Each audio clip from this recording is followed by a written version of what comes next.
In 1789, the French Academy of Sciences announced what should have been a simple triumph of measurement, a set of fixed observations, recorded with such precision that they could be repeated exactly. The official narrative is tidy. A watchmaker's patience, a mathematician's certainty, a timeline everyone can agree on. But the original notebooks tell a different story. The numbers match on paper right down to the decimals, yet the observer's notes describe something impossible. They write as if the instruments were both steady and restless, readings that arrive too quickly, like thought arriving before decision, and then disappearing from the page as though the act of looking had changed the event. The paradox is not poetic. It is documented. And it should not happen. Most of us have felt its modern echo.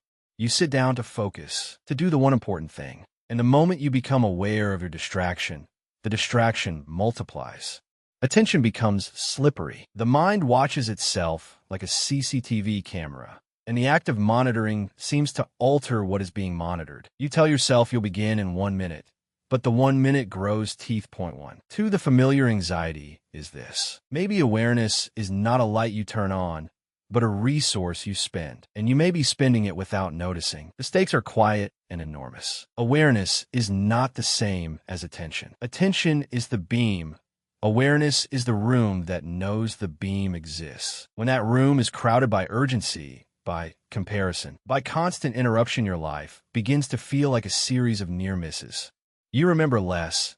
You choose less deliberately. You react as if you were always a half step behind. And when awareness is misread, you can mistake control for presence. You can tighten your focus so hard that it becomes a kind of blindness because you're measuring the mind instead of listening to it. We should be careful with the word attention. It sounds like a switch, but it's more like a contract. The mind agrees to prioritize certain signals and ignore others. That agreement can be trained, and it can also be sabotaged by sleep debt, by novelty addiction, by the subtle belief that everything urgent deserves the same voice. The notebook writers from 1789 were trying to pin down reality with disciplined observation. Yet their notes suggest that observation has a feedback loop. The observer is not outside the observed. That is why the historical impossibility matters. It shows that awareness can be changed by the way we try to measure it. And that means awareness can be lost, not only through chaos, but through misunderstanding. When you treat attention like a guarantee, you become cruel to yourself for not performing. When you treat awareness like a feeling, you chase it and miss it. But when you understand awareness as a human capacity shaped by intention, sustained by practice, you can stop wrestling your own mind like an enemy. So the paradox begins here. The harder you glare, the more the object slips away. The archive suggests another possibility. There's a way to look that does not break what it seeks. In the next part, we'll uncover how ancient methods approached awareness not as willpower, but as a lived clarity, something you can return to, even when your attention feels scattered. In 1789, a circle of trained observers began compiling what they believed would be an official record of reality. Their method was simple on paper. Observe carefully, write immediately, compare entries, and remove bias through discipline. Across months and then years, the notebook tradition grew into an expected ritual. If you wanted trustworthy perception, you behaved like a controlled instrument. You kept the conditions steady, you minimized assumptions, and you treated each note as a measurement rather than a story. They also believed they had the right mechanism for attention. Not a romantic one, not a mystical one, just a procedure. Watch without adding. Note what appears. Trust the training. Their narrative is familiar. Human senses, refined by repetition, become reliable. The mind becomes a lens that can be cleaned. And for a while, the official record behaved as promised. But here's the glitch the archive 1T let us ignore. Several entries describe a shift in the observer's experience that does not match the stated method. The notes don't just report what was seen. They report that the act of measuring changed what was available to be seen. The timing is inconsistent with error. Some observers wrote that their measurements grew clearer only after they loosened their grip, only after they stopped trying to force the scene into agreement with their expectations. Then, when they returned to the original procedure, the clarity vanished, even though the conditions supposedly remained the same. Even stranger, the notebooks mention a phenomenon they do not name in any modern way. They call it a responsive steadiness, as if attention were not a beam you shine, but a relationship you enter. The page implies that the mind is not passive glass, it is an active participant, altering the field as it tries to capture it. The documented anomaly is not that the observers were wrong. It's that their method can't fully explain why their perception changed when they changed how they related to the act of observing. So the official story has an omission. The missing piece is the mechanism. Attention is not merely what you do, it is also what you agree to. When you treat awareness as something that should hold still under scrutiny, you create pressure. That pressure becomes part of the experiment. The mind, sensing a demand for certainty, starts behaving like a performer rather than a witness. And when it performs, it filters quietly, efficiently, sometimes disastrously. That is why the paradox matters for you sitting with a buzzing mind in a modern room. You know the feeling. You try to focus harder, and the harder you try, the more everything slips, thoughts, sensations, even your sense of meaning. The archive is pointing to a human law that outlasts centuries. Awareness can be shaped, and it can be shaped by the very measuring that claims to be objective. If the observer is inside the observed, then awareness isn't only something you aim at. It's something you learn to meet. In the next part, we'll approach this not as a problem to conquer with willpower, but as a capacity to tune, because disciplined attention has always had a craft beneath it. And the craft is older than the notebooks that try to explain it. Point 1. 5. There's a temptation when we hear attention change the experiment to treat it like a puzzle with a hidden key. But the archive refuses magic. It points to a simpler mechanism. Attention is a human technology. Like fire, it can warm you or it can burn you, depending on how you learn to use it. Point 1. 2. The lost method wasn't about forcing the mind into silence. It was about training the relationship between the witness and the watched. In everyday life, we approach awareness with a demand.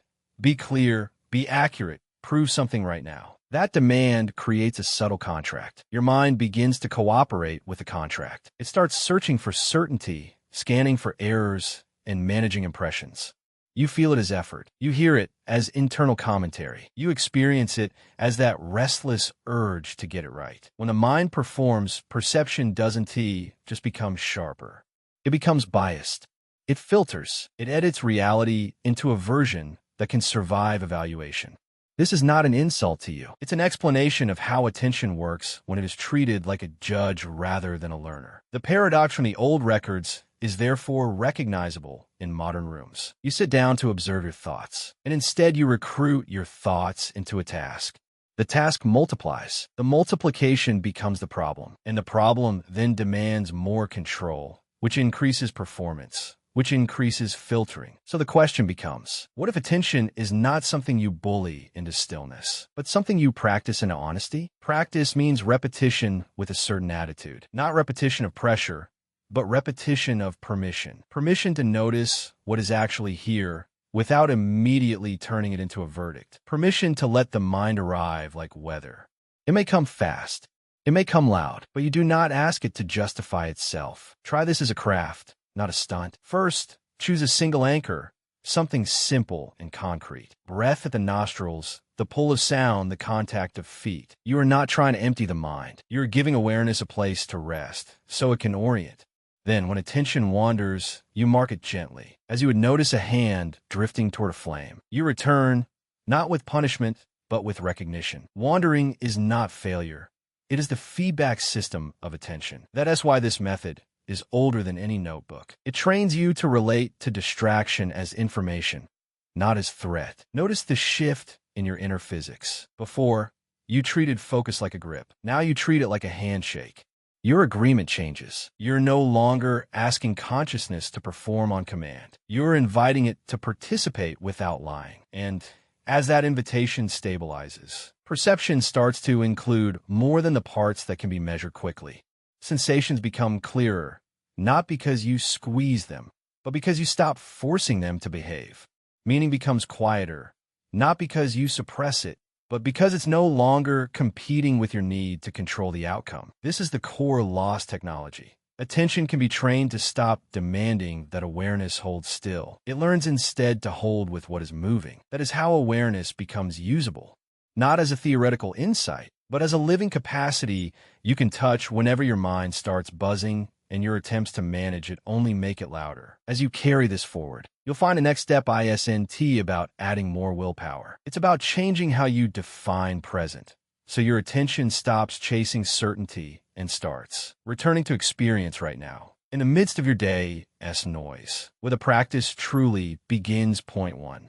51. 5. If you want to know whether this is real technology and not just a comforting story, don't test it in silence first. Test it where your life actually happens, in the 3 minutes before you answer a message in the waiting room, in the kitchen when your mind is already sprinting toward the next problem. Ancient practice was never designed for perfect conditions. It was designed for the moment attention gets pulled out of your hands and into the world. Bring the key into that moment, not as a command, but as a relationship. When you notice the familiar surge of anxiety or agitation, treat it like a messenger arriving late with important news. Your task is not to silence the messenger. Your task is to recognize the arrival without turning it into a courtroom.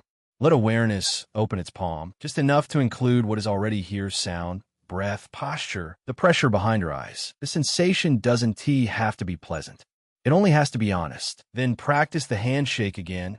Agreement to experience, not agreement to outcomes. You're teaching attention that it can belong to the present without forcing it to stay still. That is why wandering becomes data, why distraction loses its power to shame you, and why your mind starts to cooperate instead of compete. Each time you return this way, you're not getting better at focusing in the narrow sense. You're restoring authorship of your inner life. You are remembering who holds the keys.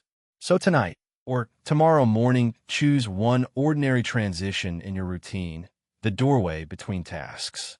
Before you step through it, pause long enough to feel awareness itself, like a quiet room you can enter. When your mind pulls away, follow the pull with kindness and return. If you do this for a week, you'll notice something subtle. The practice doesn't make the world smaller. It makes you less governable by whatever grabs your attention first. And this is where we close the loop. You are not meant to carry this alone. Consider yourself part of a circle of seekers, people who have found a workable way to meet the mind they have, not the mind they wish they had. Point 1. 5. Bring the key into your day and let it work through you quietly and consistently until awareness stops feeling like a distant ideal and starts behaving like a home you can return to.